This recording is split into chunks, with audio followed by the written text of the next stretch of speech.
kommentariyada narxini aytib yuboring deyishgan ekan. Mana ro'paradagi kottejlar 5 kishilik ekan. Oilaviy kelsa bitta oila ham sig'ib ketaverar ekan bola chaqasi bilan. 12 ming ekan qirg'izning puliga. Bizni pulga 150 dollar bo'ladi. Keyin undaqa o kapalar bor ekan. Mana bundaqa. Nima deydi qirg'izchasiga? O'tov deydi bular. 6 ming ekan. Bir kun deganda batta bir kun bas ekan. Ertamandan kechgacha ekan. Masalan, hozir 12 ming to'lasiz, batta ertamandan kechgacha ekan. Kechpa qoladigan bo'lsangiz, yana 12 ming to'lar ekansiz. 150 dollar, bir kuni 300 dollarga aynalar ekan. Mana ular 6 ming kunduziga, 6 ming kechasiga ekan. Bir kuni bir sutkasi 12 ming bo'ladi. 150 dollar. Hozir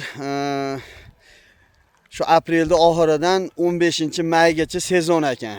Undan keyin narxlar arzon bo'lar ekan. Hozir o'zi joy ham yo'q ekan. Biz ham bu kottejlardan joy ola olmadik. Mana kapadan qilib berdi. Kottejlar bo'shpasa mana bu restoran tushyapti ekan. U tevada sauna bor ekan. Uni ham zakaz qilish kerak ekan. Ertagalikka zakaz qilib qo'ydik.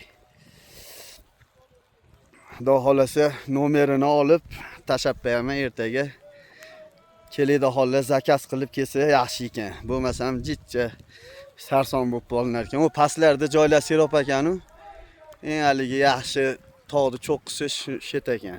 Bilmadim endi yana vatan tevaraqda joy bormi? Ham kelinglar, mazza qilib ahli oilalaringni olib kelib dam olib ketinglar. Inshaalloh biz ham shunaqa niyatlar qildik.